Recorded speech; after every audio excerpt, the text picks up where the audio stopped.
Hello students, आज की class में हम स्टार्ट कर रहे हैं chapter number first, relation and function. तो स्टूडेंट, ये रिलेशन एंड फंक्शन समझने से पहले आपको थोड़ा सा बैकग्राउंड जानना होगा। वो बैकग्राउंड आपने 11th क्लास में पढ़ा होगा। 11th क्लास का चैप्टर नंबर फर्स्ट और chapter number second. Chapter number first है सेट थ्योरी और चैप्टर नंबर सेकंड है आपके सामने रिलेशन एंड फंक्शन। तो स्टूडेंट, आपको 11th क्लास की थोड़ी नॉलेज लेके आनी होगी ताकि आप 12th क्लास का ये चैप्टर रिलेशन एंड फंक्शन समझ सके। अगर आपने 11th क्लास में ये चैप्टर्स पढ़े हैं, आप भूल गए हैं या फिर आपने पढ़े ही नहीं थे, तो आप क्या करिएगा, इस वीडियो से पहले मैंने एक इंट्रोडक्शन वीडियो बनाया है जिसमें मैंने थोड़ा सा सेट थ्योरी के बारे में और थोड़ा सा रिलेशन एंड फंक्शन के बारे में भी समझाया है और इस चैप्टर को कंप्लीट इंट्रोड्यूस किया है। तो इंट्रोडक्शन चैप्टर जो इसका है वो जरूर देखिए उस वीडियो को, और फिर उसके बाद इस यहां से आज से स्टार्ट करेंगे। आज की वीडियो से आप स्टार्ट कर सकते हैं, आपको समझ में आएगा। तो देखिए स्टूडेंट, यहां पर इंट्रोडक्शन में क्या लिखा हुआ है एनसीईआरटी में, कहता है recall that the notion of relation and function, domain, codomain and range have been introduced in class 11th। तो स्टूडेंट, यहां साफ साफ शब्दों में लिखा हुआ है कि 11th क्लास में जो आपने डोमेन, कोडोमेन और रेंज पढ़ा था उसे आप रिकॉल करें। क्या करें? रिकॉल, याद करें। उसके बाद यहां समझाया हुआ है along with the different types of specific real valued function and their graphs। उसमें रियल वैल्यूड फंक्शंस भी थे, उनके ग्राफ भी थे। The concept of term relation in mathematics has been drawn from the meaning of the relation in English language। यानी English language में जो आपने डेली लाइफ में आप यूज करते हैं, वो लैंग्वेज जो आपके सामने है, वहां पर रिलेशन जो है, हिंदी में संबंध कहते हैं, इंग्लिश में रिलेशन कहते हैं, आप यूज करते हैं इस शब्द का। तो मैथ्स में भी वहीं से लिया गया है, इंग्लिश लैंग्वेज से ही लिया गया है। जैसे कि एग्जाम्पल के तौर पर मैं कहता हूं, ये एक टीचर है, ही इज अ टीचर। अब ये टीचर जो है एक पार्टिकुलर बच्चे को बोलते हैं कि भाई ये मेरा स्टूडेंट है, ये स्टूडेंट है, स्टूडेंट। यानी कि एक टीचर ने एक पार्टिकुलर बच्चे को बोला, यानी कि अगर मैं टीचर को बोलूं ए टीचर है और बी जो है वो स्टूडेंट है, तो ए ने बी को कहा कि बी जो है मेरा स्टूडेंट है। कौन बोल रहा है? ये ए। तो यहां से अगर आप, ये रहे आप, अगर आप इस बी से जाके पूछते हो, इस बी से, कि भाई वो व्यक्ति कौन है, तो ये बी क्या बोलेगा? बी बोलेगा कि वो व्यक्ति जो ए है वो मेरे टीचर है। क्या समझ में आया कि अगर ए ने इन्हें स्टूडेंट बताया बी को, तो बी ने भी ए को टीचर बताया, यानी कि यहां पर रिलेशन बन गया। तो रिलेशन हमेशा टू साइडेड इंपैक्ट करता है, यानी कि एक साइडेड रिलेशन नहीं होता। जैसे कि अगर मान लीजिए ये जो टीचर हैं, इनके मान लीजिए पिताजी हैं, ये रहे पिताजी, और ये जो पिताजी हैं, ये पिताजी बोलते हैं, इनके फादर ऑफ दिस टीचर, ये फादर है, ये कहते हैं कि मेरा बेटा, ये बोलते हैं इससे, क्या बोलते हैं कि मेरा बेटा, यानी कि ए टीचर है, मेरा बेटा ए जो है वो क्या है? टीचर है। ओके, तो यानी कि ये व्यक्ति जो है, अगर मैं इसे एक पर्सन देखूं, फादर तो मैंने आपको बता दिया, अगर मैं इसे एक पर्सन देखूं, तो इस पर्सन ने यहां पर ए को क्या बोल दिया? ए को बोल दिया टीचर। तो क्या ए इस पर्सन को, जिसका नाम सी रखता हूं, क्या स्टूडेंट बोलेगा? स्टूडेंट। अगर इसने इसे टीचर बोला है तो क्या ये इसका स्टूडेंट होगा? जैसे कि यहां पर बी स्टूडेंट बन गया था, नहीं, यहां पर ये सी जो है वो स्टूडेंट नहीं होगा। यानी कि अगर ये इसके फादर नहीं होते, सपोज एक्स वाई जेड कोई भी व्यक्ति होते, मान लीजिए ये फादर है ही नहीं, ये कोई व्यक्ति एक्स है, ये रहे एक्स, एक्स ने कहा कि ए इज अ टीचर, तो क्या ए बोलेगा कि एक्स मेरा स्टूडेंट है? नो। तो यहां पर रिलेशन, जो रिलेशन है वो नहीं बना। याद रखना, रिलेशन हमेशा टू साइडेड इंपैक्ट डालता है। यहां रिलेशन नहीं बना क्योंकि एक व्यक्ति ने दूसरे को टीचर बोला, लेकिन दूसरे ने पहले को स्टूडेंट नहीं बोला, तो स्टूडेंट टीचर का रिलेशन नहीं बना। तो आपको बिल्कुल क्लियरली स्टूडेंट समझ में आया होगा। यहां पर जो समझाया जा रहा है ये कहता है आपसे कि ये इंग्लिश लैंग्वेज का जो रिलेशन शब्द है या फिर हिंदी में संबंध बोलते हैं वहीं से लिया गया है मैथ्स का रिलेशन। और आप समझते हो इंग्लिश लैंग्वेज में रिलेशन का मतलब क्या है, जब दो साइडेड कोई चीज को हम बता सकें दोनों तरफ से, एक्स वाई को, वाई एक्स को, ए बी को, बी वाई को एक पार्टिकुलर रिलेशन में डिफाइन कर सके तभी उसे रिलेशन बोलेंगे। ओके, और वही चीज मैथ्स में आपको एप्लीकेबल करनी है। यहां मैथ्स में भी आपको ऑर्डर्ड पेयर मिलते हैं। ओके, कहता है according to which two objects और quantities are related if there is a reasonable connection और लिंक बिटवीन टू ऑब्जेक्ट्स और क्वांटिटीज। तो स्टूडेंट्स बिल्कुल क्लियरली समझाया, जो मैंने बात बोली है वही बात इन्होंने लिखी है। एनसीईआरटी आपके पास होगी, नहीं होगी तो आप डाउनलोड कर लीजिए और पढ़िए कि ये वही बात लिखी है कि दो क्वांटिटी, स्पेसिफिक बोला, टू ऑब्जेक्ट या फिर दो क्वांटिटी को ही रिलेट किया जा सकता है। ओके, कम से कम दो, ज्यादा भी हो सकती है। कहता है let A be the set of the student of class 12। अब इसने एग्जांपल दिया है स्टूडेंट, यहां पर कहा है ए जो है क्लास 12 के स्टूडेंट्स है, कोई भी स्टूडेंट हो सकता है, पूरी क्लास 12 के स्टूडेंट्स को एक नाम दे दिया, एक नंबर दे दिया और सेट ए से रिप्रेजेंट कर दिया। कहता है and B be the set of the student of class 11th, और बी बोला है 11th क्लास के स्टूडेंट्स को, यानी कि कुछ स्टूडेंट 12th क्लास में है और कुछ स्टूडेंट 11th क्लास में है। जो 12th क्लास के स्टूडेंट हैं उन्हें ए बोला गया है और जो 11th क्लास के स्टूडेंट्स हैं उन्हें बी बोला गया है। इतनी बात समझ में आती है, बहुत अच्छी बात है। बहुत सारे स्टूडेंट्स हैं, ये सेट ए है, इसका मतलब बहुत सारे स्टूडेंट्स यहां पर होंगे जो 12th क्लास में पढ़ते होंगे और बहुत सारे स्टूडेंट्स होंगे जो कि 11th क्लास में पढ़ते होंगे। ठीक है, कहता है then some of the examples of relations from A to B are. अब देखो इसके एग्जांपल्स देख लेते हैं। पहला एग्जांपल क्या दे रखा है, पहले एग्जांपल में यहां दिया गया है, कहता है a comma b belongs to a multiply b, यानी कि ऑर्डर्ड पेयर में a मल्टीप्लाई b आपको करना आना चाहिए। यानी कि a और b जो लिया है, a जो स्मॉल a है वो a से आया है और b जो है वो b से आया है। यानी कि स्मॉल a जो है इंडिविजुअल आइडेंटिटी को बोलेंगे, यानी कि एक बच्चे को बोलेंगे, और कैपिटल A जो है वो ग्रुप ऑफ स्टूडेंट्स को बोलेंगे, यानी कि पूरी की पूरी क्लास को। इसी में से निकल के आया है स्मॉल a। ऐसे ही स्मॉल b जो है वो इंडिविजुअल एक स्टूडेंट को डिनोट करेगा और कैपिटल B जो है पूरी क्लास को डिनोट करेगा। इसमें से स्मॉल b कोई भी एक बच्चा रैंडमली निकल के आ रहा है। यहां पर रिलेशन क्या बताता है उसको बहुत गौर से देखिएगा स्टूडेंट। कहता है a is brother of b, इसने बोला a is brother of b, यानी कि यहां से 12th क्लास से एक स्टूडेंट निकला है, 11th से एक दूसरा स्टूडेंट है, जो 12th क्लास का स्टूडेंट a है वो ब्रदर होगा b का। तो क्या ऐसा रिलेशन बन सकता है, क्या ऐसा हो सकता है कि कोई स्टूडेंट 12th क्लास में पढ़ता है और वो 11th क्लास के एक स्टूडेंट का भाई है? हो सकता है, पॉसिबल है, ये रिलेशन एग्जाम्पल के तौर पर सही है, वैलिड। उसके बाद आगे कहता है A is a sister of B. अब देखो ये एक नई कंडीशन दी, पिछली कंडीशन को फिनिश करा, एक नया कंडीशन दे दिया। ऐसा भी तो हो सकता है ए जो है वो सिस्टर है बी की। उसके बाद कहता है the age of A is greater than B, जो ए की एज होगी वो बड़ी होगी बी से, इसका मतलब 12th क्लास का बच्चा बड़ा होगा 11th क्लास के बच्चे से। यहां पर कहता है total marks obtain A in the final exam is less than the total exam obtain B. तो देखो ऐसा भी हो सकता है, मे बी पॉसिबिलिटीज है कि ए के जो टोटल एग्जाम है वो कम आए हैं बी से। और लास्ट में 5वां रिलेशन दे रखा है A lives in the same locality as B.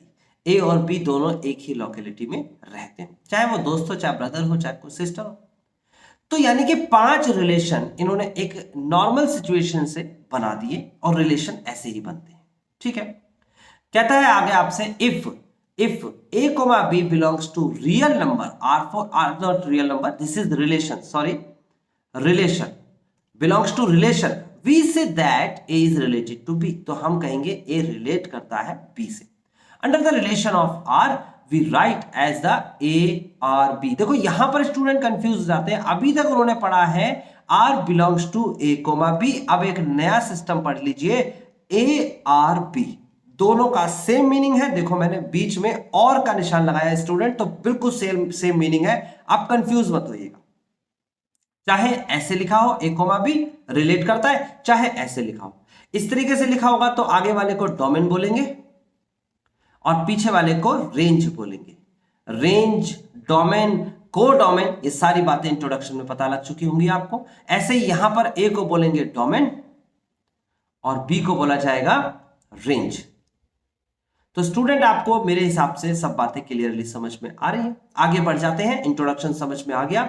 Types of relation की बात करते हैं। सिर्फ 5 टाइप के रिलेशन हम पढ़ने वाले हैं, सिर्फ 5 टाइप के रिलेशन। अब 5 टाइप के रिलेशंस को एक एक करके हम डिफाइन करते हैं। देखो पहला डेफिनेशन में क्या दे रखा है, यहां पर डेफिनेशन फर्स्ट पढ़िए, इसमें नाम आता है एम्प्टी रिलेशन। अब एम्प्टी रिलेशन क्या होता है, इसकी एक सिचुएशन क्रिएट करते हैं। देखिए अगर मान लीजिए ए एक सेट है, अगर मान लीजिए let A is a set, और सेट है तो उसके अंदर कुछ नंबर्स होंगे। लाइक यहां पर मैंने कह दिया 1, 2 और 3, ये 3 नंबर है। अब मुझे बनाना है रिलेशन।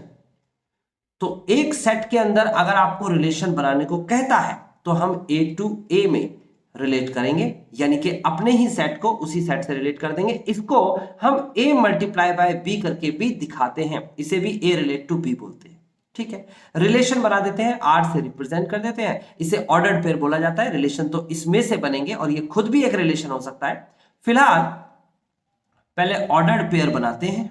ऑर्डर्ड पेयर में सारे नंबर आते हैं, यानी कि a इंटू ए के अंदर सारे नंबर आएंगे स्टूडेंट्स। एक बार और a लिख देता हूं ताकि समझने में आसानी हो जाए। 1, 2, 3। अब बना दीजिए रिलेशन, बनाएंगे 1, 1, 1, 2, 1, 3, 2, 1, 2, 2 एंड देन 2, 3, उसके बाद 3, 1, देन 3, 2 एंड देन 3, 3। तो स्टूडेंट ये मैंने ऑर्डर्ड पेयर बनाए। याद रखना ये ऑर्डर्ड पेयर आपने जरूर पढ़ लिया होगा। इंट्रोडक्शन वीडियो नहीं देखी तो जरूर देखिए, या फिर अगर नहीं देखना है इंट्रोडक्शन वीडियो तो 11th क्लास की 2.1 एक्सरसाइज आपको आनी चाहिए, ऑर्डर्ड पेयर कैसे बनते हैं। ओके, बात समझ में आती है। अब इसमें से निकलेंगे रिलेशंस।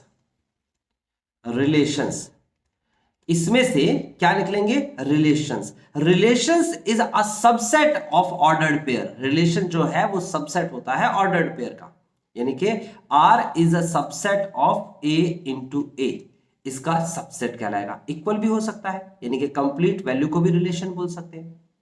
तो पहला रिलेशन याद रखिएगा जिसका नाम है एम्प्टी रिलेशन, मैं वो समझाने की कोशिश करूंगा। तो सबसे पहला रिलेशन है एम्प्टी रिलेशन। अब एम्प्टी रिलेशन को फाई से भी रिप्रेजेंट करते हैं, मतलब खाली, मतलब कुछ भी नहीं।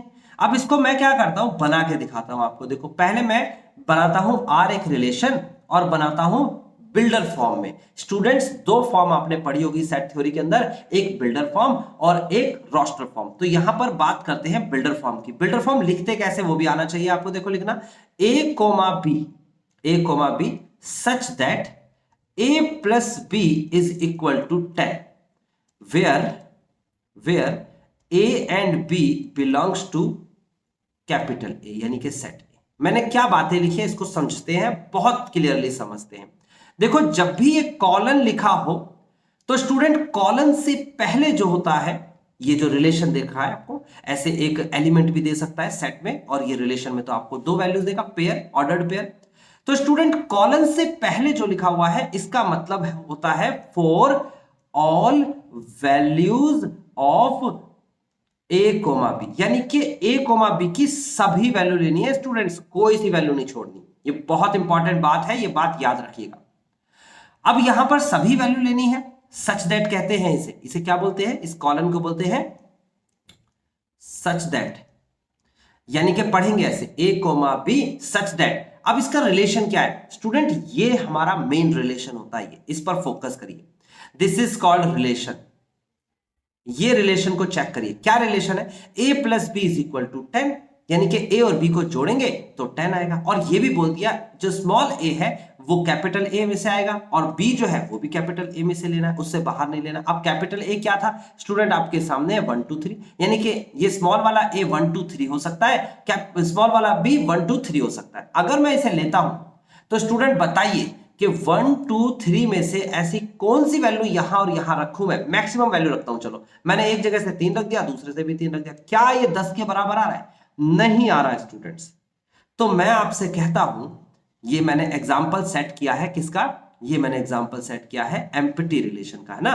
तो आपको क्या करना है, आपको इसकी रोस्टर फॉर्म बनानी है, रोस्टर फॉर्म।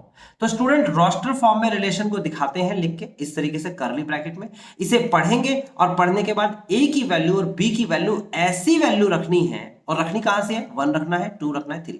ए की जगह 1 रख सकते हो, 2 रख सकते हो, बी 3 रख सकते हो, बी की जगह 1 रख सकते हो, 2 रख सकते हो और स्टूडेंट 3 रख सकते हो। तो ऐसी वैल्यू रखनी है कि यहां पर कोई वैल्यू बने, यहां पर कोई ऑर्डर्ड पेयर बने, ऐसी कोई वैल्यू नहीं होगी स्टूडेंट, ये खाली रह जाएगा। कर्ली ब्रैकेट जरूर लगाइएगा और खाली रह जाएगा। अगर खाली रह जाएगा तो आर जो है इनके रिलेशन जो है वो 5 बोला जाएगा स्टूडेंट, यहां 5 से रिप्रेजेंट किया जाएगा। आई थिंक आपको बात समझ में आ रही है, कोई प्रॉब्लम नहीं होनी चाहिए। तो एम्प्टी रिलेशन आपको क्लियर होगा। अब देखो दूसरी डेफिनेशन ये है और इसके अंदर दे रखा है यूनिवर्सल रिलेशन। यूनिवर्सल रिलेशन मतलब क्या, देखो ये है आपका सेकंड रिलेशन, यूनिवर्सल रिलेशन। अब स्टूडेंट यूनिवर्सल रिलेशन क्या होता है, इसे यू से रिप्रेजेंट करते हैं। पहले मैं इसका एक एग्जांपल दूंगा कि आर इज ए रिलेशन, और मैंने बोला यहां पर ए कोमा बी सच दैट। अब ए बी की जगह क्या करते हैं, हम कुछ और नाम ले लेते हैं, चलो ताकि आपको थोड़ा कॉन्फिडेंस मिल जाए कि x comma y such that x plus y greater than equal to 2, where x and Y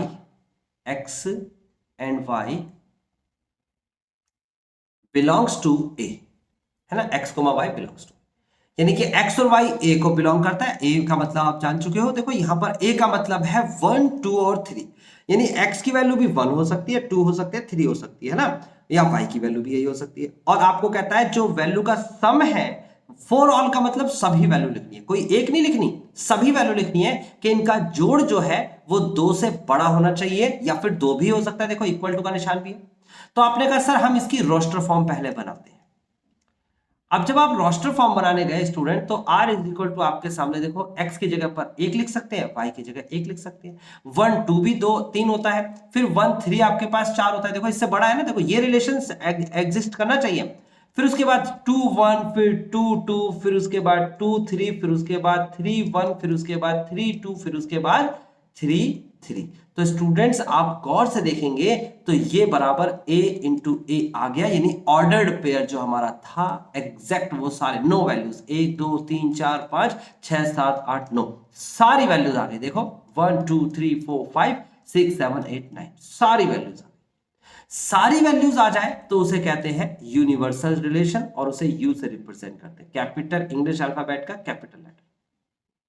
अब जरा समझ लेते हैं इसकी डेफिनेशन। अब आपको बातें प्रैक्टिकली समझ में आ गई तो एनसीईआरटी भी पढ़ने में समझ में आएगी। कहता है a relation R in a set A is called the empty relation if no elements of A is related to any element of A. A का कोई एलिमेंट दूसरे ए में रिलेट नहीं करेगा, जिसमें कि r इज इक्वल टू 5 बोला जाएगा, और 5 is subset of a into A. याद रखना 5 is also the subset of this. हर एक सेट का सबसेट 5 तो जरूर होता है। अगर सारे एलिमेंट्स हटा दिए जाए तो बचेगा क्या, खाली बचेगा ना, ऐसे करके खाली, तो खाली का मतलब 5। ओके, सेकेंड डेफिनेशन पढ़िए, अभी मैंने समझा दिया इसे। कहता है a relation R in the set A is called the universal relation if each element of A is related to every element of A that is this. और आपको अभी करके बताया मैंने R is equal to A into A. ठीक है, दो बातें समझ में आती है। अब यहां पर और क्या कहा है, both the empty relation and the universal relation are called, यानी कि अगर एम्प्टी रिलेशन हो या फिर यहां पर यूनिवर्सल, दोनों को, जब एम्प्टी रिलेशन और यूनिवर्सल रिलेशन को क्या बोला जाता है, empty relation and universal relation को बोला जाता है समटाइम्स क्या, ट्राइवल सॉल्यूशन। यानी कि ट्राइवल सॉल्यूशन क्या होता है, empty relation and universal relation, इन दोनों को मिला के क्या बोलते हैं, ट्राइवल सॉल्यूशन। ओके, अब इसका एक एग्जांपल दे रखा है, एग्जांपल को मैं वर्बली समझा दूंगा, क्योंकि आपको मोस्ट प्रोबेबली इसमें से अगर आता है तो एमसीक्यूज रिलेटेड क्वेश्चंस आएंगे। एमसीक्यूज में आपको ऑप्शंस देने होंगे, may be reflexive, may be symmetric, may be transitive, may be none of this, may be equivalence relation. तो अभी हम समझाएंगे सारी बातें, अभी नहीं बता रहा मैं। तो एमसीक्यूज में आपको क्या करना होगा, इस टाइप की कोई स्टेटमेंट नहीं लिखनी, तो आपको सीधा सीधा आपको पता होना चाहिए वो रिलेशन है, रिफ्लेक्सिव है, सिमेट्रिक है, एम्प्टी है, यूनिवर्सल है या नहीं। तो वो कंडीशंस आपको पता होनी चाहिए बस। वो कंडीशन को सोचने में स्टूडेंट टाइम लगेगा, लेकिन करने में टाइम नहीं लगेगा। याद रखिएगा, आप आफ्टर 12th भी अगर जाते हैं तो मैं बता देता हूं, सीए फाउंडेशन में ये टॉपिक है और इसको यही सेम क्वेश्चन एग्जैक्ट मिलेगा और एमसीक्यूज में मिलेगा, जेई मेंस में भी मिलेगा, ऐसे ही मिलेगा सेम क्वेश्चन, और बस एमसीक्यूज होंगे यहां पर ए बी सी डी करके, ऐसे करके आपको ऑप्शन दे रखेंगे। तो स्टेटमेंट की तरफ को ना जाके आप कॉन्सेप्ट की तरफ जाएंगे। इसीलिए मैं कहूंगा कि अगर लिखा हुआ मटेरियल आपको मिलता है इस चैप्टर का तो स्टूडेंट समझ नहीं पाते। इसके लिए आपको या तो कोई टीचर समझाए, क्योंकि बहुत सारी बातें ऐसी है जो लिखी नहीं जाएंगी, समझाई जाएंगी, और लिखने में वो बातें क्लियर भी नहीं हो सकती। जैसे देखो, दो डेफिनेशन ये आपके सामने है, अगर इसको आप पढ़ते तो थोड़ा क्लियर नहीं होता, मैंने एग्जाम्पल से समझाया तो बिल्कुल क्लियर हो गया। तो एक एक चीज को बड़े गौर से देखिएगा और समझने की कोशिश करिएगा स्टूडेंट। ये इंपॉर्टेंट टॉपिक है और पेपर में डायरेक्ट इसका क्वेश्चन आता है, तो इसलिए इसको डायरेक्टली समझिएगा। चलिए अभी मैं इसको रब कर देता हूं और फिर उसके बाद समझाता हूं आपको एग्जाम्पल नंबर फर्स्ट।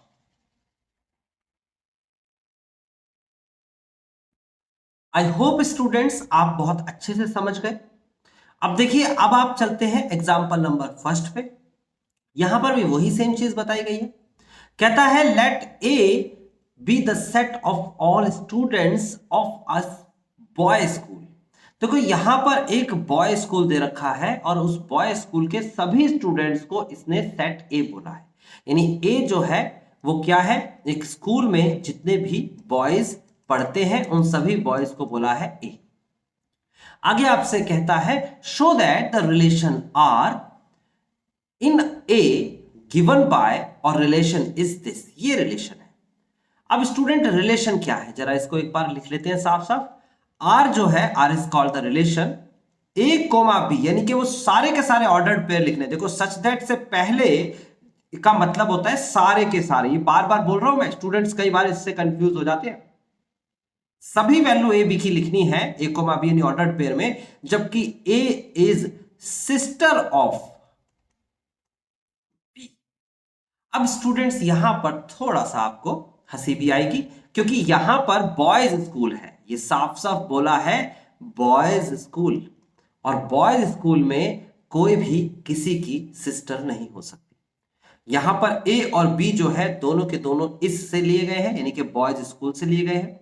तो जब सभी लड़के हैं तो एक दूसरे की सिस्टर नहीं होती है। ये थोड़ा सा आपको हास्यास्पद लगेगा, आपको थोड़ी हंसी आएगी। हाँ, मजाक मजाक में हम किसी को बोल देते हैं कि तू लड़की की तरह लगता है, आवाज में लड़की की तरह लगता है, चलने में लड़की की तरह लगता है, लेकिन वो लड़की तो नहीं हो जाता ना। तो सारे के सारे एक दूसरे के ब्रदर होंगे, कोई सिस्टर नहीं होगी। आप मजाक में बोल सकते हो बस। तो इसका मतलब this is called empty set, और अगर मैं इसकी रोस्टर फॉर्म बनाने चलूंगा तो मैं कहूंगा 5। So this is called empty set. कोई रिलेशन ही नहीं बना, कोई ऐसा ऑर्डर्ड पेयर ही नहीं आया कि ए बी की सिस्टर हो। आगे इसने क्या कहा है, आगे भी समझ लेते हैं। आगे कहता है कि आर डैश, अब देखो इसने इसी चीज को आगे करके दिखाया, आर डैश से रिप्रेजेंट किया आर डैश, और कहता है A comma B such that, और कहता है the distance sorry the difference between the height, the difference between the difference between the height of A and B is less than 3 metre. अब student यहां पर कहता है जो डिफरेंट है, डिफरेंस A और B की हाइट का वो 3 मीटर से कम है। अब स्टूडेंट पहले 3 मीटर को तो देख लें कितना होता है। 1 मीटर के अंदर 3 फुट होते हैं। 1 मीटर के अंदर 3 फुट होते हैं, तो 3 मीटर के अंदर कितने फुट होंगे भैया? 9 फुट होंगे। 9 फुट। मीटर को तो थोड़ा अच्छे से नहीं समझ पाओगे, फुट में तो आप अपनी हाइट को देखते हो। किसी बच्चे की हाइट 5 फुट 4 इंच है, किसी बच्चे की हाइट 5 फुट 6 इंच है, किसी बच्चे की हाइट 5 फुट 10 इंच है, किसी की 6 फुट भी हो सकती है। ऑन एन एवरेज आप अपनी क्लास में देखोगे तो 4 फुट से लेकर 6 फुट तक के स्टूडेंट्स होंगे उस क्लास में, ऑन एन एवरेज। कुछ कम भी हो सकते हैं 4 फुट से, 3 नोखे भी हो सकते हैं, लेकिन इतने ही हो सकते नहीं हो सकते। अब जरा देखो, अगर इनको हम डिफरेंस करने लग गए तो इनका डिफरेंस जो आएगा वो कहता है 9 फुट से छोटा ही आना चाहिए। भैया 9 फुट से ज्यादा का डिफरेंस तो कभी आएगा ही नहीं। सोचो, दिमाग लगाओ कि अगर कोई बच्चा 1 फुट का भी हुआ तो दूसरे बच्चे को 10 फुट का होना पड़ेगा। और ऑब्वियस सी बात है, एक ही क्लास में 1 फुट का और 10 फुट का बच्चा नहीं पढ़ सकता। अगर वो क्लास फर्स्ट क्लास है तो फर्स्ट क्लास के अंदर 1 फुट के बच्चे तो नहीं होते, 1 फुट भी तो बहुत कम हो जाता है ना। 12 इंच का तो फिर भी नहीं होता, है ना। फिर भी मान लेते, चलो 2 फुट के बच्चे मान लेते, 24 इंच का मान लेते, 2 फुट का, या 2 से 3 फुट के बच्चे हो जाते हैं। तो उसी क्लास के अंदर, उस सेम क्लास के अंदर 10 फुट का बच्चा, मतलब 10 तो नहीं, अब तो 12 से 13 फुट का बच्चा चाहिए, तो नहीं होगा, क्योंकि डिफरेंस 10 फुट होगा तब जाके कंडीशन बाहर आएगी। अभी ऐसा नहीं हो सकता, पॉसिबल ही नहीं है, कोई केस ऐसा नहीं बन सकता। कोई सी भी क्लास उठा लो, फर्स्ट उठा लो, 12th उठा लो, 12th क्लास के अंदर अगर मान लो कि आप कहते हो कि 10 फुट का बच्चा है तो उसमें 1 फुट का कोई बच्चा नहीं होगा। इतना डिफरेंस तो कभी हो ही नहीं सकता। यानी कि ये एक सेंसेबल बात आपको बिल्कुल क्लियरली समझ में आती है। आप इसका एक्सेप्शन ढूंढ ही नहीं सकते, ढूंढ के दिखा दीजिए। तो यहां पर रोस्टर फॉर्म जब मैं बनाऊंगा, रोस्टर फॉर्म, तो रोस्टर फॉर्म के अंदर मैं क्या लिखूंगा? मैं लिखूंगा ए और बी के सारे नंबर, सारे यानी कि जितने स्टूडेंट्स हो सकते हैं, सारे सारे स्टूडेंट्स यहां आएंगे, यहां आएंगे, क्योंकि हर कोई एक दूसरे को रिलेट कर रहा होगा। यानी कि a मल्टीप्लाई बाई a में जितनी वैल्यूज आएंगी वो सारी इसमें एप्लीकेबल होंगी, यानी कि r is equal to a multiply by e, यानी कि universal relation. This is called universal. जैसे कि ये एम्प्टी था, एम्प्टी रिलेशन, ऐसे ही एक आ गया यूनिवर्सल, यूनिवर्सल रिलेशन। तो स्टूडेंट मेरे हिसाब से एम्प्टी रिलेशन और यूनिवर्सल रिलेशन की चर्चा यहीं फिनिश करते हैं, क्योंकि आपको बहुत सारी चीज बता दी है, आपको समझ में आ गया। ऑप्शन आएगा, आप क्लिक करके आ सकते हैं। ये बात यहां पर लिखी गई है, आप इसे जरूर पढ़िएगा। रिमार्क के अंदर भी कुछ बात लिखी गई है, इसको भी जरूर पढ़िएगा। क्या लिखा है, किस तरीके से रिप्रेजेंट किया है, यहां पर देखो, यहां पर दे रखा है A R B. A R B का मतलब मैंने समझा दिया है, इसको हम ऐसा लिख सकते हैं, आर इस तरीके से, R belongs to A comma B, A for domain, B for range, आगे वाला डोमेन पीछे वाला रेंज, है ना। इसके बारे में यहां पर कुछ बताया है, तो इसको आप ढंग से समझेंगे कौन किसको रिलेट करता है। ओके, आगे बढ़ते हैं। अब देखिए आगे आपसे कहता है, one of the most important relation which plays a significance role in mathematics, देखो ये बहुत इंपॉर्टेंट है, इज इक्विवेलेंस रिलेशन। तो कितने रिलेशन समझे आपने? एक तो समझा आपने एम्प्टी रिलेशन, ये रहा एम्प्टी रिलेशन। एक समझा आपने यूनिवर्सल रिलेशन, और बहुत ही इंपॉर्टेंट रिलेशन है, and this relation is called equivalence relation. यानी कि एक तो वो रिलेशन जो हो ही नहीं सकता, एक वो रिलेशन जो सभी होते हैं, और एक वो रिलेशन जो इक्विवेलेंस रिलेशन।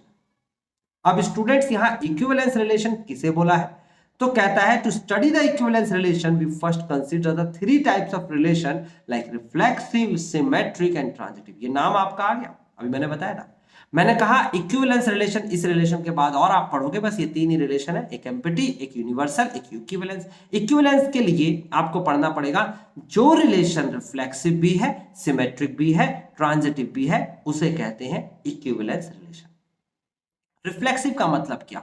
रिफ्लेक्स का मतलब होता है जब रेंज की जगह पर आकर डोमेन बैठ जाए। यानी कि अगर मैं बात करता हूं रिफ्लेक्सिव रिलेशन की,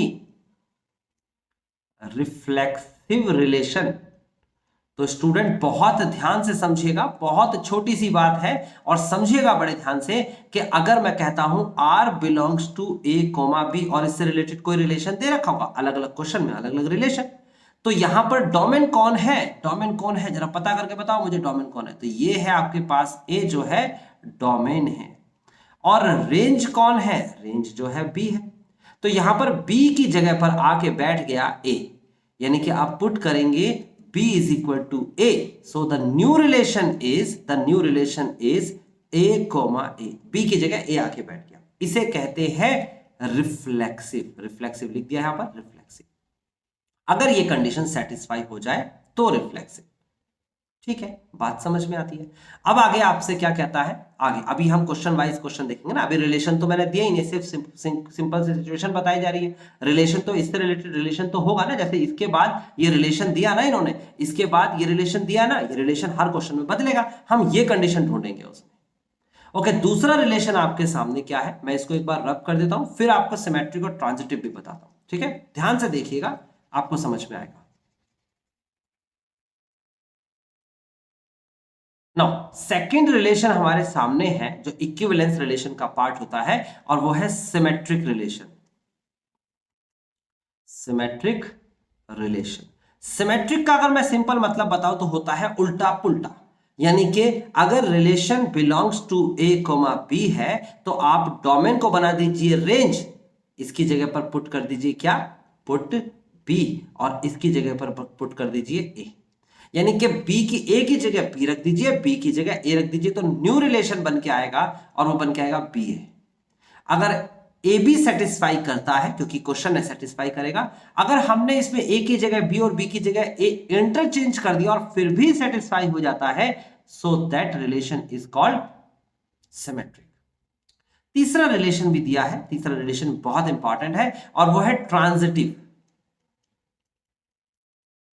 ट्रांजिटिव रिलेशन स्टूडेंट, अब ट्रांजिटिव रिलेशन क्या है इसको भी समझ लेते हैं। देखिए, अगर कोई रिलेशन आपको दे रखा है belongs to A comma B, तो आपको क्या करना है, आपको पुट करना है ए की जगह पर बी एंड बी की जगह पर C. C is the another value, another element जो आप ऐसा इंट्रोड्यूस करोगे ताकि हमारी कंडीशन सेटिस्फाई हो जाए।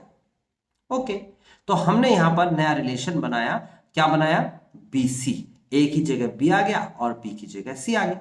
सी अपनी मर्जी से लिखा जाएगा, इंट्रोड्यूस होगा जो कि उस रिलेशन को एग्जिस्ट करे, सेटिस्फाई करे, ऐसा रिलेशन लिखा जाएगा। अगर ये सेटिस्फाई कर रहा है तो हम न्यू रिलेशन जो बनाते हैं, चेक जिसे कहते हैं, चेक करते हैं, है ना।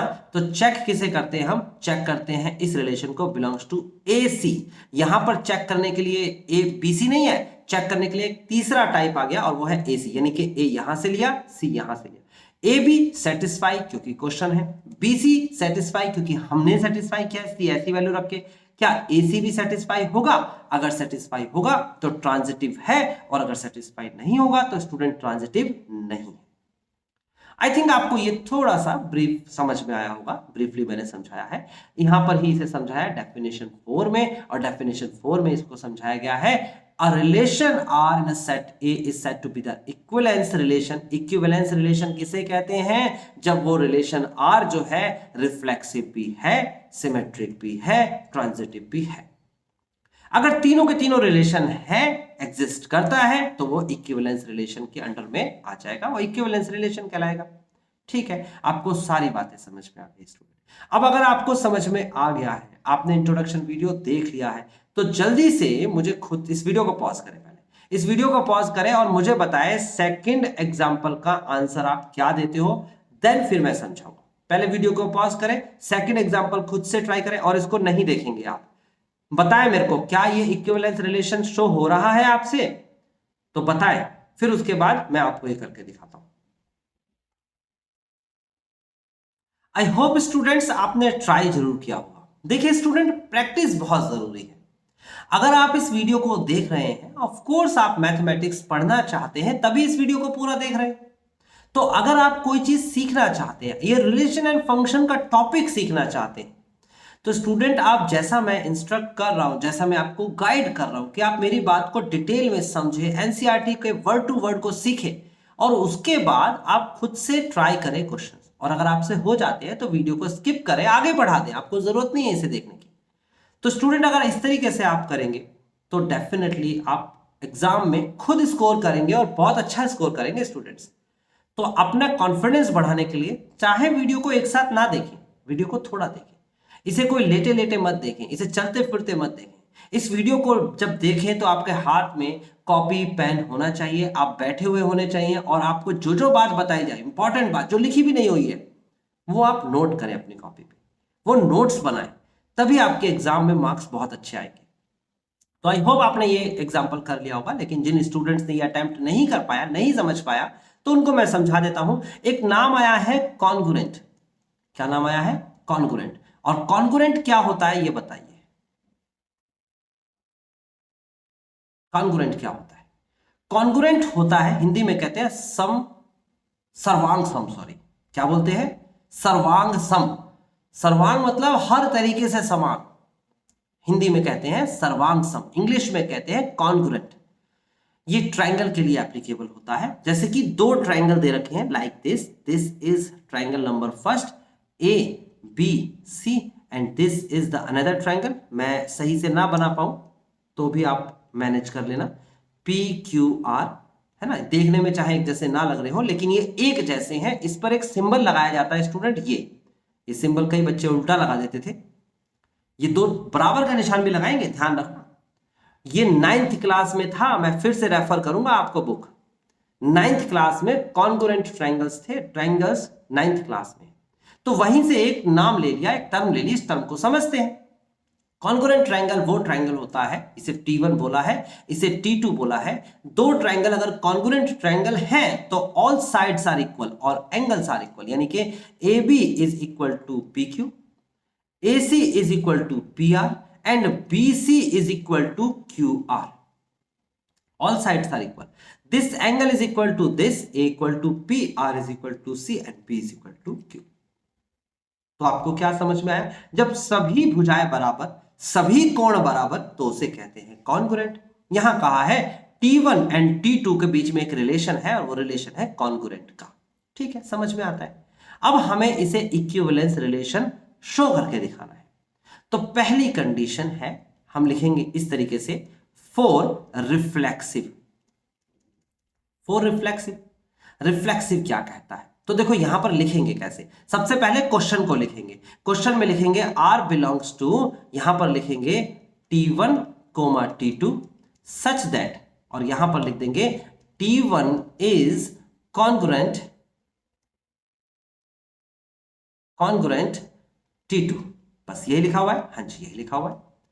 तो रिफ्लेक्सिव में क्या करना होता है? रिफ्लेक्सिव में आप करेंगे put T2 is equal to T1, यानी कि T2 की जगह पर T1 रख देंगे। भैया 2 का मतलब आपको समझ में आता है, T2 का मतलब होता है रेंज, और रेंज की जगह पर कौन आके बैठ जाएगा? डोमेन आके बैठ जाएगा। तो यहां पर क्या कर देंगे स्टूडेंट? नया रिलेशन बनाएंगे इस तरीके से, और वो लिखेंगे T1, T1 such that T1 is congruent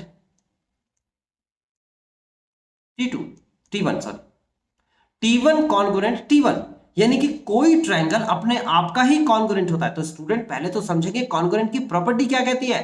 property कहती है all sides are equal, all angles are equal. अरे भैया एक ट्राइंगल में अगर मैं कहूं AB के बराबर है, AC के बराबर है, BC के बराबर है, एंगल A के बराबर है, एंगल B के बराबर है, एंगल C के बराबर है।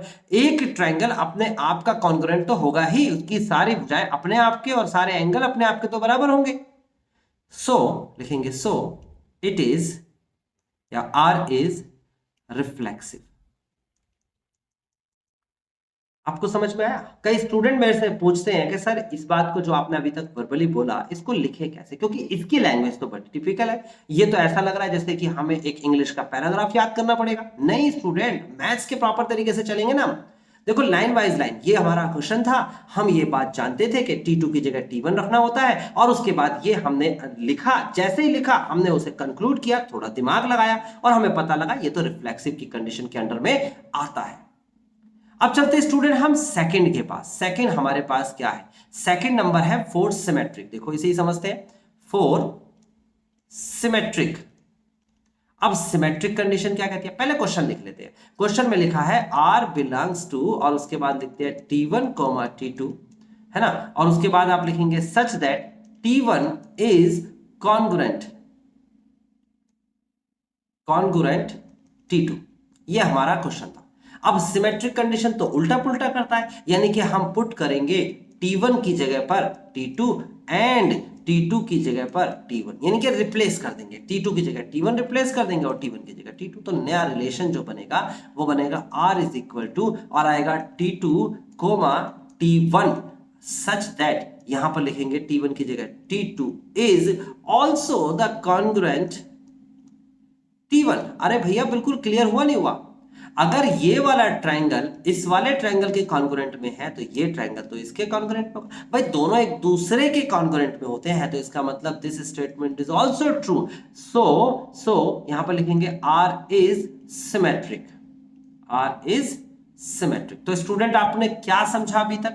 आपने समझा कि R रिफ्लेक्सिव भी है आर सिमेट्रिक भी है, ये हमने साबित करके दिखाया। देखो स्टूडेंट, लिख के दिखाया हमने बाकायदा स्टेटमेंट। और जो भी स्टूडेंट यहां पर याद रखिएगा नॉन इंग्लिश मीडियम है, यानी हिंदी मीडियम से आए, वो थोड़ा घबराते हैं। देखो इतनी सारी इंग्लिश पढ़ेंगे तो बेटा घबराओगे ही आप कहोगे इतना सारा इंग्लिश में कौन याद करेगा। अरे भाई इसने इस चीज को ऐसे लिख दिया पैराग्राफ के सेंस में, हम इसे मैथमेटिकल सेंस में लिख देंगे, लाइन वाइज लाइन लिख देंगे, कॉन्फिडेंस भी आ जाएगा। इंग्लिश इसमें है ही, ये तो मैथ्स है। अब हम तीसरे के पास चलते हैं। थर्ड आपके सामने है, पहले आर को लिखते हैं, फॉर ट्रांजिटिव, पहले लिखते हैं फॉर ट्रांजिटिव। अगर मैं ट्रांजिटिव की बात करता हूं स्टूडेंट, तो पहले आर लिख लेते हैं। आर क्या है हमारे पास? आर है T1 और कोमा T2, और यहां पर है such that T1 is congruent T2। सबसे पहले तो नहीं ये बोला कि T1 T2 कॉन्ग्रुएंट। अभी मैं फिर से रिपीट करता हूं, कॉन्ग्रुएंट का मतलब all sides are equal, all angles are equal. समझ में आता है ना? आगे देखिए, आपको ट्रांजिटिव क्या कहता है, पुट करेंगे भैया। क्या पुट करेंगे? यहां पर T1 की जगह पर T2 पुट करेंगे एंड T2 की जगह पर T3 पुट करेंगे। कितना सिंपल है स्टूडेंट्स। T1 की जगह पर T2 पुट करेंगे और T2 की जगह पर T3 पुट करेंगे तो नया एक रिलेशन बन के आएगा, और वो रिलेशन बन के आएगा T2, T3। ये रिलेशन बन के आएगा। अब ये रिलेशन बन के आएगा तो हम यहां लिखेंगे T2 is congruent T2 T3, यानी कि T2 जो है वो T3 के कॉन्ग्रुएंट में है। इसका मतलब ये हुआ कि पहला ट्रायंगल दूसरे के कॉन्ग्रुएंट में था, दूसरे ट्रायंगल को हमने किसी तीसरे के कॉन्ग्रुएंट में रख दिया, T3 के रख दिया। पहला दूसरे से और दूसरा तीसरे के कॉन्ग्रुएंट है, पहला दूसरे के कॉन्ग्रुएंट है, दूसरा तीसरे के कॉन्ग्रुएंट है। तो क्या पहला तीसरे के कॉन्ग्रुएंट है? अरे है ना भाई, बिल्कुल है। ये बात तो आपको साबित करा दी। देखो जब इसकी साइड्स ये बराबर होगी इसके, जैसे कि 4 सेंटीमीटर, ये 4 सेंटीमीटर, और इसकी साइड बराबर है इसके, तो पहली और तीसरी साइड बराबर हुई कि नहीं हुई? सारी साइड्स बराबर, सारे एंगल्स बराबर। तो यही बात को यहां पर साबित करके लिख दिया हमने। हम लिखेंगे so R is equal to, देखो मैंने कहा ये तो क्वेश्चन है, सेटिस्फाई करेगा। ये ऐसी सिचुएशन लेनी है, T3 ऐसा लेना है जो कि सेटिस्फाई करे। हमने T3 अपनी मर्जी से ऐसा लिया जो कि कॉन्ग्रुएंट ही हो। अब चेक किसे कर रहे हैं? हम चेक जो कर रहे हैं स्टूडेंट वो ये कर रहे हैं, तीसरी सिचुएशन, इसमें है T1, T3। तो यहां पर लिखेंगे T1 is also congruent T3। तो यानी कि अगर T1 T2 के कॉन्ग्रुएंट है, T2 T3 के कॉन्ग्रुएंट है, तो T1 T3 भी कॉन्ग्रुएंट ही होगा। सो R is transitive relation. I think आपको समझ में आ गई होगी सारी बातें। अगर ये ट्रांजिटिव है, लिखेंगे if R is reflexive, symmetric and transitive, so it is equivalence. अब क्या नाम हो गया इसका? It is equivalence relation. तो आपको समझ में आ गया इक्विवेलेंस रिलेशन क्या होता है, ये एग्जांपल समझ में आ गया। आई थिंक कौन सा एग्जांपल था? ये रहा एग्जांपल नंबर 2, और आपको बात बिल्कुल क्लियर हो गई। प्रॉपर लिखने का तरीका, कॉपी पे जरूर कॉपी करिएगा, आप कॉपी पे लिखिएगा जरूर कि प्रॉपर लिखने का तरीका आपको आना चाहिए कि बेसिकली कैसे लिखा जाता है। वैसे तो सब्जेक्टिव क्वेश्चंस नहीं आएंगे, लेकिन अगर आते हैं, अगर सब्जेक्टिव क्वेश्चंस आते हैं तो आपको प्रॉपर नंबर मिलेंगे भाई। आपको लिखना आता है? चलिए आगे बढ़ते हैं। आगे दे रखा है थर्ड क्वेश्चन। अब मैं क्या करता हूं, इसको रब कर देता हूं और आपसे एक अपील करता हूं कि आप थर्ड एग्जांपल खुद से ट्राई करेंगे, देन फिर उसके बाद मैं इसे बताऊंगा। लेकिन इस बार मैं प्रॉपर नहीं लिखूंगा। प्रॉपर मैं जब लिखूंगा जब ये ऑफकोर्स आपको प्रॉब्लम करेगा, प्रॉपर लिखने में आपको दिक्कत होगी, अलग सा कोई सेंस होगा, तब मैं लिखूंगा जरूर, है ना। लेकिन अभी मैं प्रॉपर नहीं लिखूंगा। तो फिलहाल आप जल्दी से मुझे बताएं कि थर्ड क्वेश्चन आपको आ गया है, तो मेरी मेहनत सफल हो गई होगी, ये वीडियो बनाने का पर्पस सफल हो गया होगा कि आप सीख गए। फिर आप खुद से सारे क्वेश्चंस कर लेंगे, फिर आपको आगे देखने की जरूरत नहीं होगी। जल्दी से वीडियो को पॉज करें और खुद से ट्राई करें।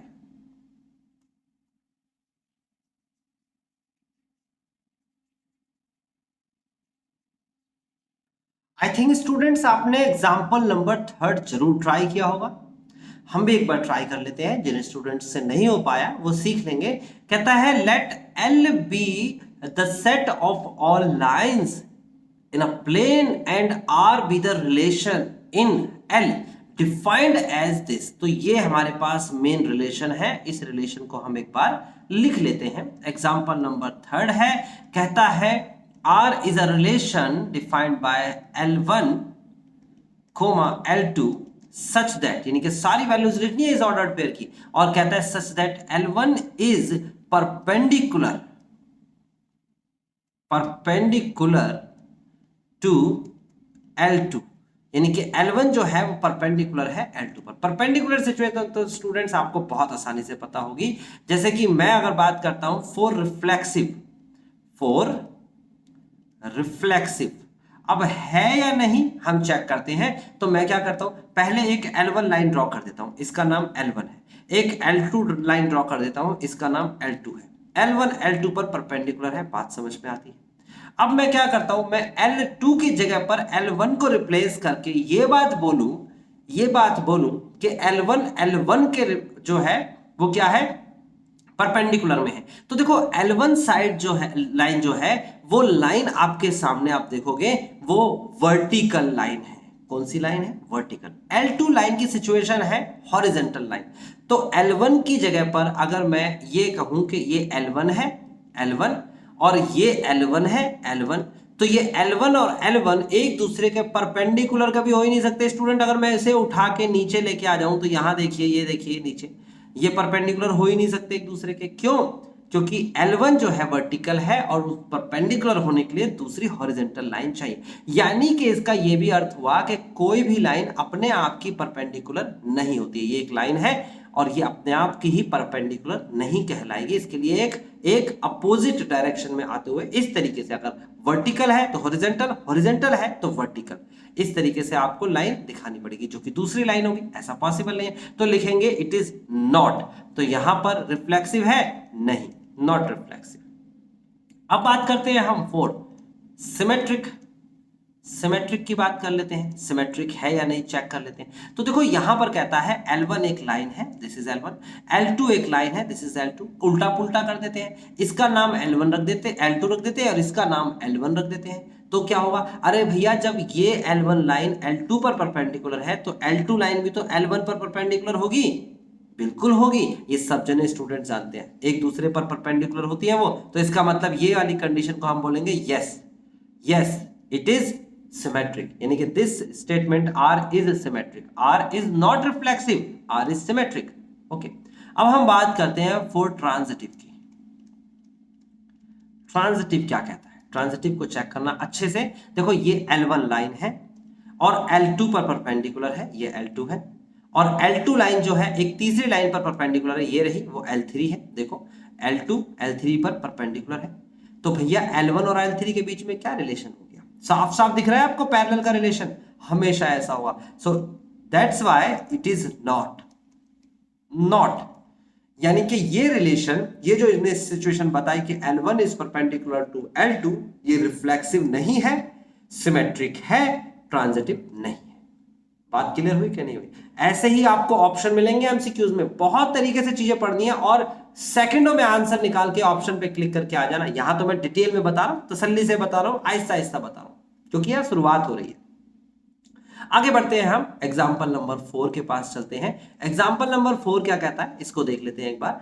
यहां पर एग्जाम्पल नंबर 4 में कहा गया है कि शो करके दिखाओ द रिलेशन, ये आपको दे रखा है इस सेट से बना हुआ रिलेशन। देखो जब रेस्ट्रिक्ट कर दे तो वो रेस्ट्रिक्शन वैल्यू को याद रखेगा, इस सेट से बना हुआ, ये एक सेट है मान लो, और इस सेट से बना हुआ एक रिलेशन है, और इस सेट से क्या रिलेशन बना हुआ भाई, इस सेट से एक रिलेशन बना हुआ है 1 1 2 2 3 3 और उसके बाद 1 2 और उसके बाद 2 3। देखो अगर इसने कहा है इस सेट से बना है तो बात समझ में आती है क्या कह रहा है। ये कह रहा है इससे ऑर्डर्ड पेयर बने होंगे, पहले ऑर्डर्ड पेयर, और ऑर्डर्ड पेयर बने होंगे A मल्टीप्लाई बाय A। देखो 3 एलिमेंट है इसमें, 1 2 3, और ऑर्डर्ड पेयर के अंदर आप देखोगे तो 9 एलिमेंट्स आएंगे। आपको बनाने आप बताए थे मैंने अभी ऊपर, 1 1 1 2 1 3 2 1 2 2 2 3 3 1 3 2 3 3, ऐसे 9 एलिमेंट्स होंगे यहां पर। उन 9 में से 1 2 3 4 5 इन्होंने निकाल लिए और उसे बोल दिया एक रिलेशन है, इन्होंने खुद बोल दिया ये अब कह रहा है कि शो करके दिखाओ ये रिफ्लेक्सिव है। चेक करते हैं। देखो अगर ये 1 2 3 से बने हुए हैं तो 1 से बना हुआ सिचुएशन रिफ्लेक्सिव का होता है 1, यानी कि 1 1 है। 2 से बनी हुई सिचुएशन होती है 2 2, ये भी है। 3 से बनी हुई सिचुएशन होती है 3 3, ये भी है। इसका मतलब सारी वैल्यूज जो इसमें से बन सकती थी रिफ्लेक्सिव के अकॉर्डिंग वो है। यानी कि अगर मैं बोलूं कि सारे के सारे बी ए बन गए, ये ए कहां से आया था, यहां से आया था। एक भी हो सकता है, दो भी हो सकता है, तीन भी हो सकता है। ये वाला ए कहां से आया, ये भी वहीं से आया है। अगर ये सारी सिचुएशन है एक भी नहीं हुई तो रिफ्लेक्सिव नहीं होता, याद रखना।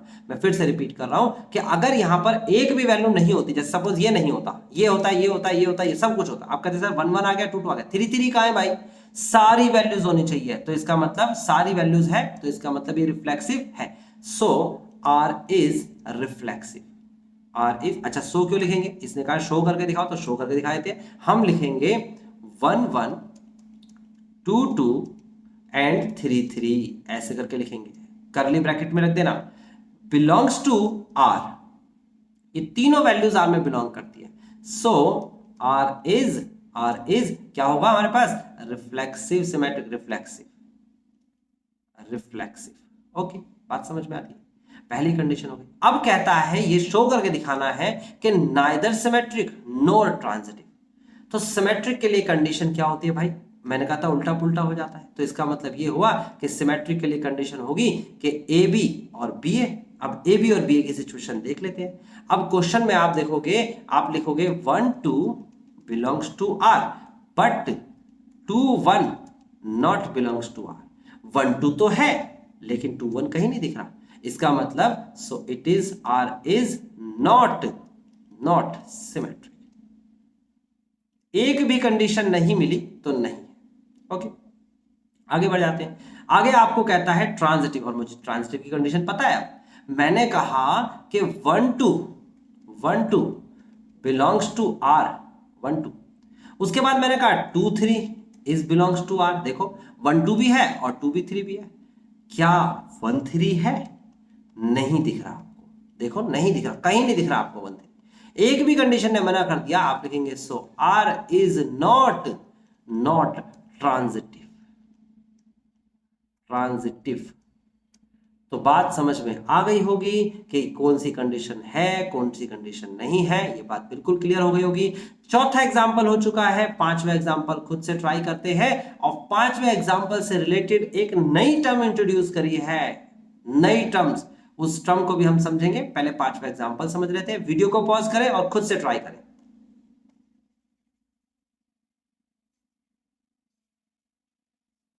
एग्जाम्पल नंबर 5 में कहता है शो करके दिखाओ कि R in a set of Z। अब देखो यहां Z दे दिया, R बना कहां से, Z, एंड Z का मतलब क्या होता है, इंटीजर।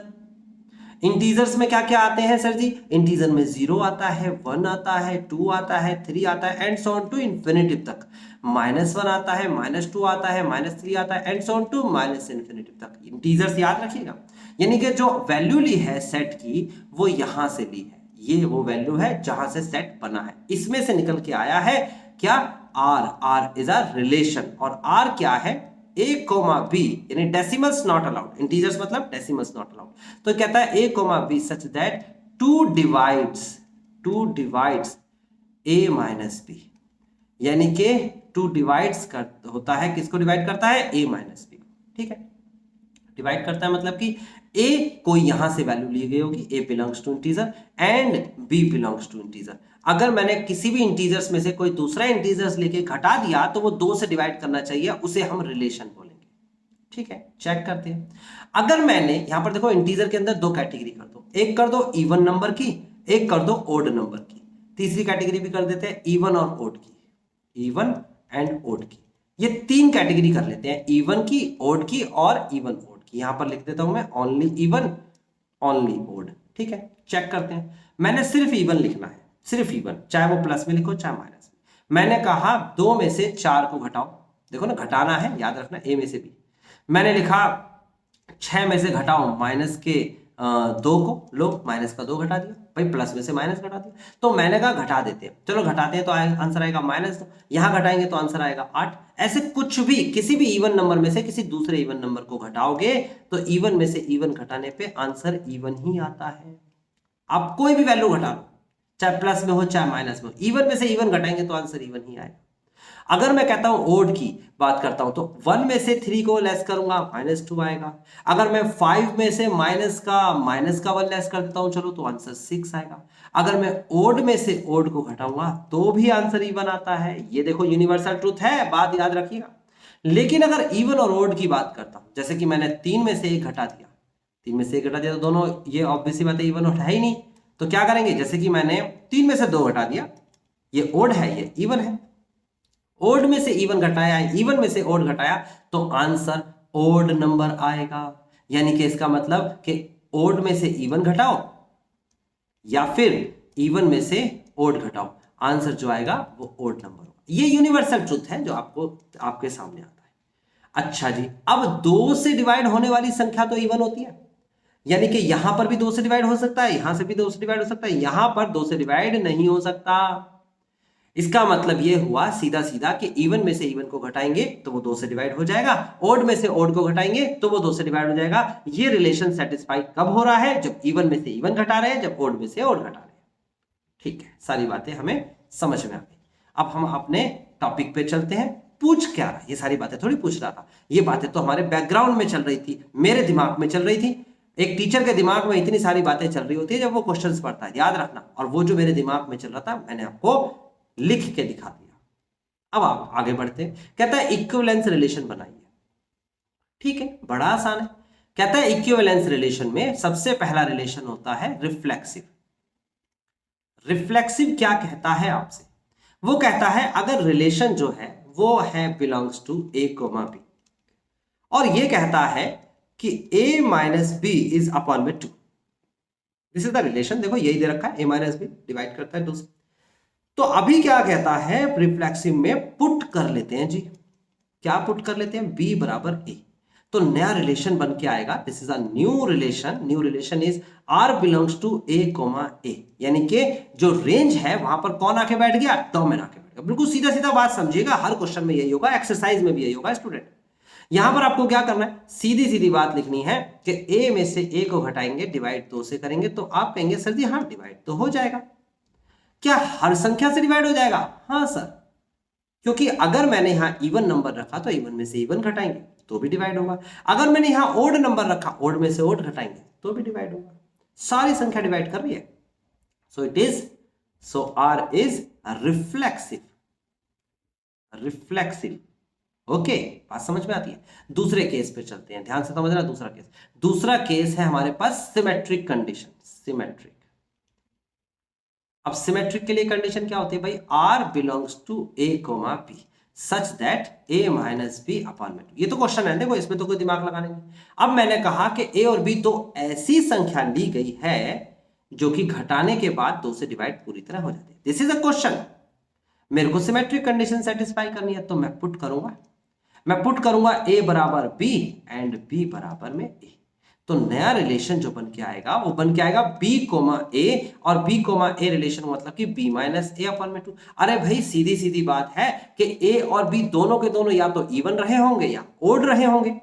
अगर इवन होंगे या ओड होंगे, घटाने के बाद 2 से डिवाइड हो रहे हैं, तो अगर उसे रिवर्स करके घटाएंगे तो भी 2 से डिवाइड होंगे। स्टूडेंट डेसिमल तो नहीं आ जाएगा भाई। मैंने कहा कि 5 में से 1 घटाया 2 से डिवाइड हो रहा है, 1 में से 5 घटाया 2 से डिवाइड। मैं ये नहीं कह रहा दोनों इक्वल होंगे, नहीं, ये दोनों इक्वल नहीं चाहिए मुझे ये कह रहा है कि 2 से डिवाइड हो जाते हैं या डेसिमल में आएगा तो आप कहोगे सर जी ये तो डिवाइड हो जाते हैं पूरे 2 से। देखो ये देखो 2 से डिवाइड हो जाते हैं, और ये भी इंटीजर, ये भी इंटीजर, इंटीजर में बिलोंग कर रहा है दोनों। तो यानी कि ये सिमेट्रिक कंडीशन को फॉलो कर रहा है, सेटिस्फाई कर रहा है भाई, वो तो करेगा ही। तो लिखेंगे so R is symmetric, R is symmetric.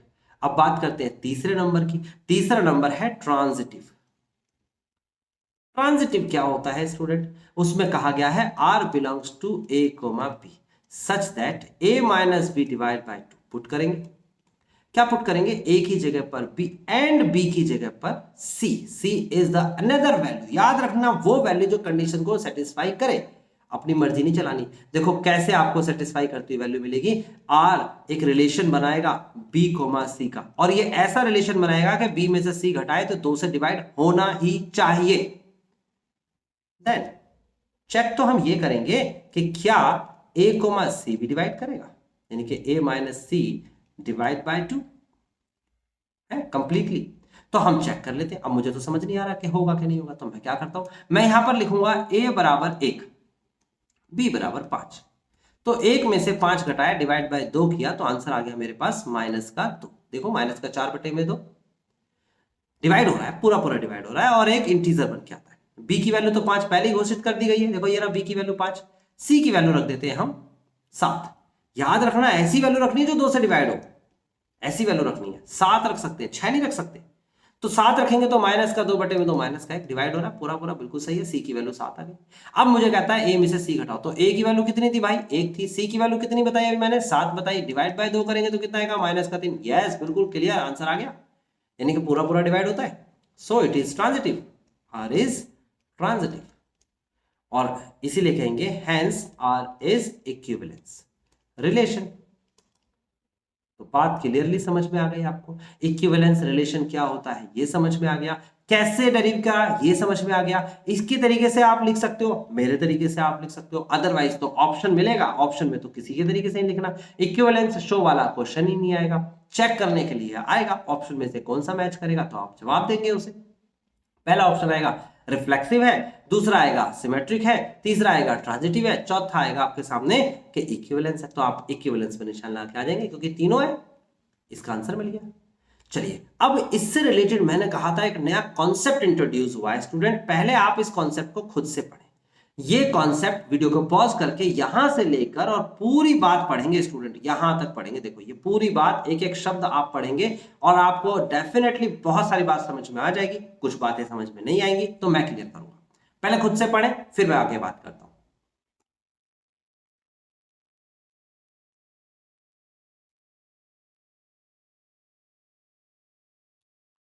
तो स्टूडेंट्स कुछ समझ में आया, कुछ बात पल्ले पड़ी और कुछ चीजें समझ में नहीं आई।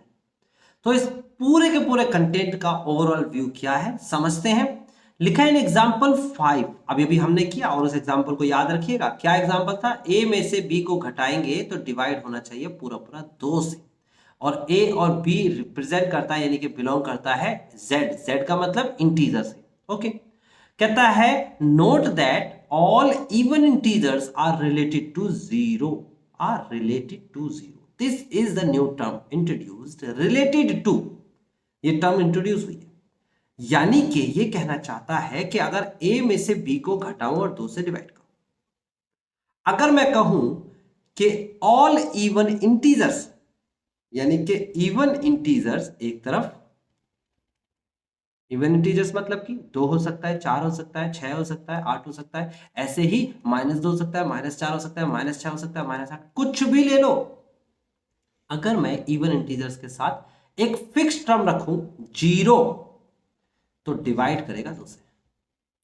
कोई भी इवन इंटीजर छांट लो, कोई भी रैंडमली कोई भी, और अगर 0 से घटाएंगे तो वो 2 से पूरा पूरा डिवाइड करेगा। कहता है देखो जैसे 0 के साथ प्लस का 2 ले सकते हो, माइनस का भी, 0 के साथ प्लस का 4 ले सकते हो, माइनस का भी, सारी की सारी संख्या, ये संख्या, ये संख्या, ये सारी की सारी संख्याएं डिवाइड करेंगी 2 से कंप्लीटली, कंडीशन सेटिस्फाई। कहता है लाई ऑन आर, आर मतलब रिलेशन में लाई करती है, जो बनाएगा।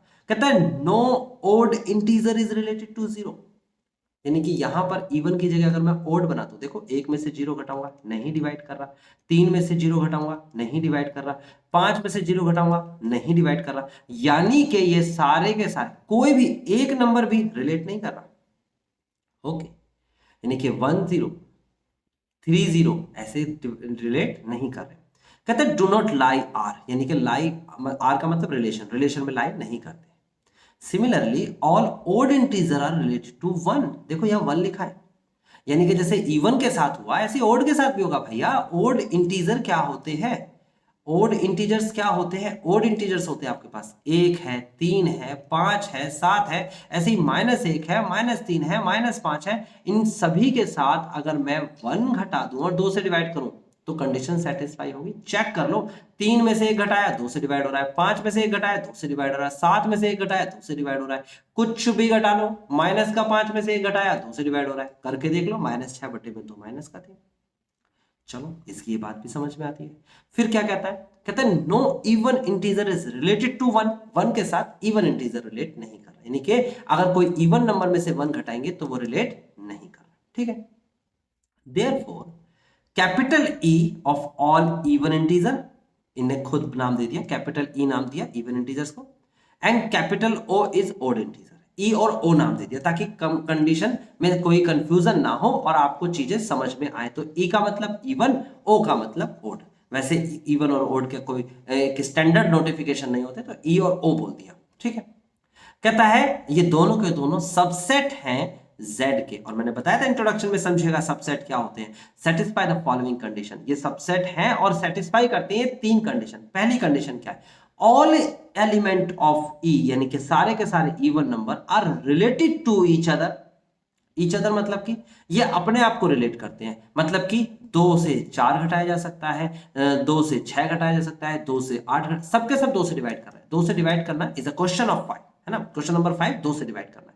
ऐसे 4 में से घटा सकते हो, 6 में से घटा सकते हो, कोई भी इवन नंबर घटा दो, कोई भी इवन नंबर किसी भी इवन में से, वो एक दूसरे को रिलेट करेंगे, अपने आप को ईच अदर को रिलेट कर रहे हैं। ठीक है, and all elements of O, यानी कि odd integers related to each other, वो अपने आप को रिलेट कर रहे हैं। कोई भी ओड नंबर में से कोई भी ओड नंबर घटाओ तो उसे डिवाइड हो रहा है। ये तो बात बता दी, पहली कंडीशन। दूसरी कंडीशन सेटिस्फाई होनी चाहिए, no element of E related to O, यानी कि कोई भी इवन नंबर और ओड नंबर को घटाने के बाद या फिर ओड नंबर से इवन नंबर घटाने के बाद हम डिवाइड नहीं कर सकते 2 से, कंडीशन सेटिस्फाई नहीं हो रही। वाइस वर्सा का मतलब क्या होता है कि यहां से यहां और यहां से यहां वापस भी आ सकते हैं ना, वापस आने को वाइस वर्सा कहते हैं। ओके, आगे क्या कहता है थर्ड में? E and O are disjoint. Disjoint का मतलब क्या होता है? E intersection O is equal to 5। दोनों में कुछ कॉमन नहीं है भैया। एक तरफ आपको सेट बना रखा है इवन का, एक सेट बना रखा है ओड का। इवन में होते हैं 2, 4, 6, 8 ऐसे सारे नंबर, ओड में नंबर में होते हैं आपके सामने 1, 3, 5 एंड सो ऑन टू, और आपको पता है इन दोनों का इंटरसेक्शन निकालेंगे तो 5 आएगा। कोई कॉमन वैल्यू दोनों में नहीं मिलेगी। 3 कंडीशन सेटिस्फाई। पहली कंडीशन, सारे के सारे ई अपने आप को रिलेट करते हैं, सारे के सारे ओ अपने आप को रिलेट करते हैं। दूसरा, ई ओ को, ओ ई को रिलेट नहीं करता। तीसरा, ये दोनों के दोनों डिसजॉइंट है और इन दोनों का यूनियन इंटीजर कहलाएगा, यानी कि ई यूनियन ओ, यानी कि इवन नंबर और ओड नंबर जोड़ देंगे तो वो इंटीजर कहलाएगा। ठीक है, अब यहां पर जो नई बात इंट्रोड्यूस हुई है वो समझना है। इतनी लाइन पढ़ने के बाद स्टूडेंट अगर वो आपने नहीं समझा तो फिर यह आपने सब गलत कर दिया। देखो यहां पर नाम आया है इक्विवेलेंस क्लास। यहां स्टूडेंट कंफ्यूज जाते हैं, एग्जाम में कहते हैं नई टर्म आई, एनसीईआरटी पढ़ी थी लेकिन वो इसे तरीके से नहीं पढ़ी थी जैसे मैं पढ़ा रहा हूं।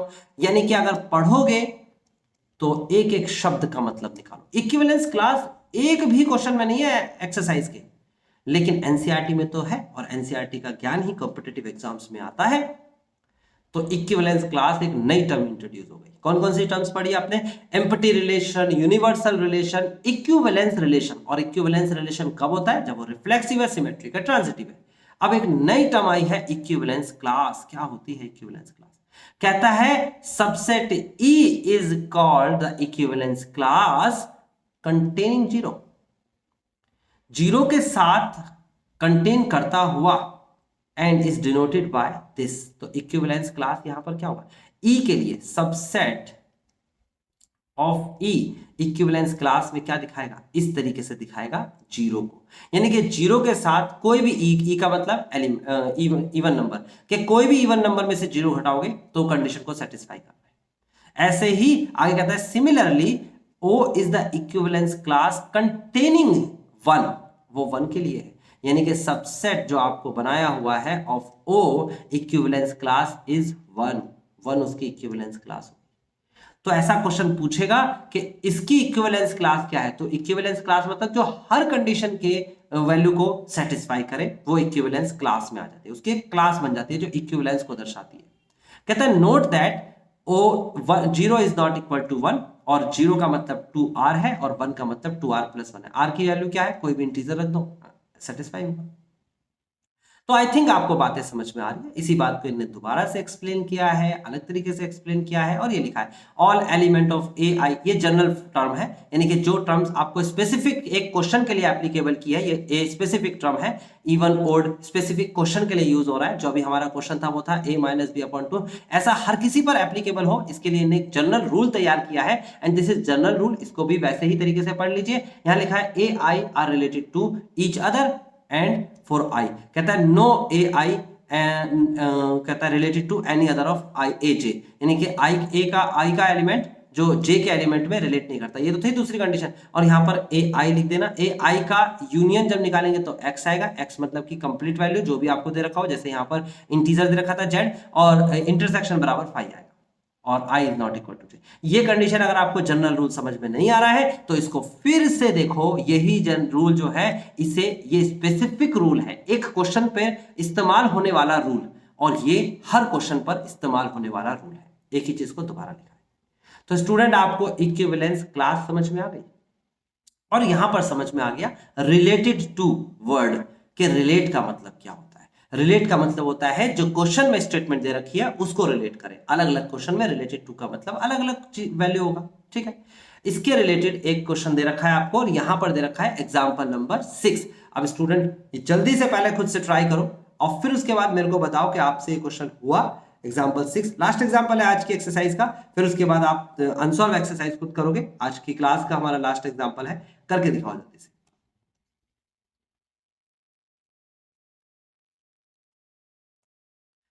देखिए स्टूडेंट्स, अब हमारे सामने एग्जांपल नंबर 6 आ गया है। एग्जांपल नंबर 6 में कहता है R be the relation defined by the set. पहली बात तो किस सेट से लिया जाएगा वो जरूर लिखिए। 1 2 3 4 5 6 7, this is the A set, यहां से लिया गया। ऑर्डर्ड पेयर बनाएंगे तो 1 2 3 4 5 6 7 7 7 49 49 ऑर्डर्ड पेयर बनेंगे अगर इसके बनाएंगे, वहां से रिलेशन बनाएंगे। ऑर्डर्ड पेयर से लिया गया और रिलेशन क्या लिया गया है स्टूडेंट, उस 49 में से रिलेशन लिया गया है a, b such that both a and b are either odd और even। या तो ओड होगा या फिर इवन होगा। ए या तो ओड होगा या फिर इवन होगा, है ना। अच्छा जी, ए और B are either odd or या फिर इवन। कहता है show that R is equivalence relation further, और उसके बाद ये शो करके दिखाना है the element 1 3 5 7 are related to each other. देखो सारे के सारे ओड है भाई, ए भी यहां से आएगा बी भी यहां से आएगा, रिलेट कर गया। और उसके बाद 2 4 6 रिलेटेड टू ईच अदर, यानी कि देखो सारे के सारे इवन है। या तो ए और बी या तो ओड होना चाहिए या फिर इवन होना चाहिए, तो ये शो कर दिया। कहता है आगे आपसे but no element of 1 3 5 7 and 2 4 6 are related. तो देखो यहां पर पहले रोस्टर फॉर्म बना लेते हैं। रोस्टर फॉर्म में हमें कहता है या तो हम लेंगे 1 1, या लेंगे 1 3, या लेंगे 1 5, या लेंगे 1 6, या लेंगे बस 1 6 क्यों लेंगे भाई, 1 6 क्यों लेंगे, 6 नॉट ओड नंबर, हमें ओड नंबर लेना 1 7। तो सारे के सारे ओड नंबर लिए। या फिर लेंगे हम 2 2, या फिर लेंगे हम 2 4, या फिर लेंगे हम 2 4 के बाद 2 6, है ना, सारे के सारे इवन लेने। या फिर लिखेंगे हम यहां पर 3 3, ओड आ गया। या फिर लिखेंगे 3 1, या फिर लिखेंगे 3 5, या फिर लिखेंगे हम 3 7, या फिर लिखेंगे हम 4 4, देखो 4 4 एक दूसरे को इवन इवन। या फिर लिखेंगे 4 2, या फिर लिखेंगे 4 6, या फिर लिखेंगे हम 5 5, या फिर लिखेंगे हम 5 1, देन उसके बाद 5 5 3, देन उसके बाद 5 7, सारे के सारे ओड नंबर है।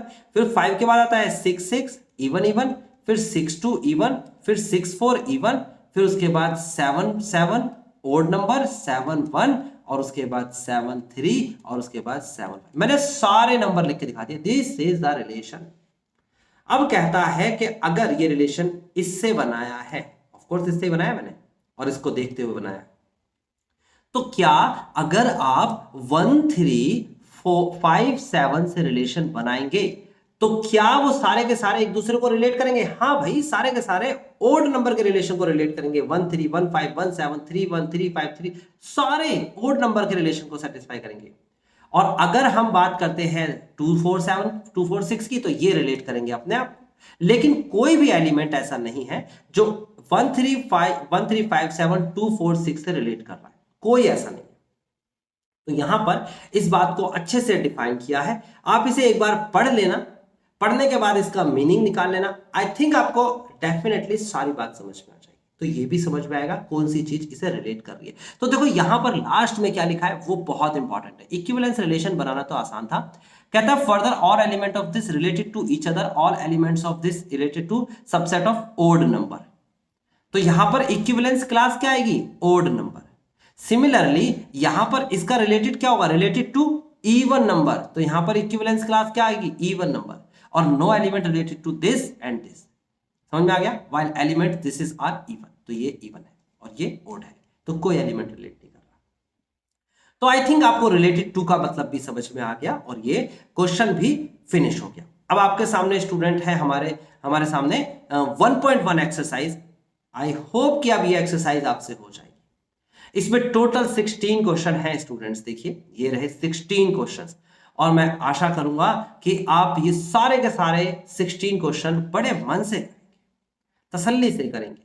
उसके बाद नेक्स्ट वीडियो लेक्चर जो मैं लेके आऊंगा तो इसको मैं एक एक क्वेश्चन को डिटेल करूंगा, एक एक क्वेश्चन को समझाऊंगा। जिस बच्चे को जो क्वेश्चन में डाउट है वो उसे चेक कर सकता है, और अगर आपने क्वेश्चन कर भी लिया है फिर भी आपको लगता है एक बार मेरे व्यू से उस क्वेश्चन को देखना चाहिए, तो जरूर देखिएगा। और मिलते हैं अगली क्लास में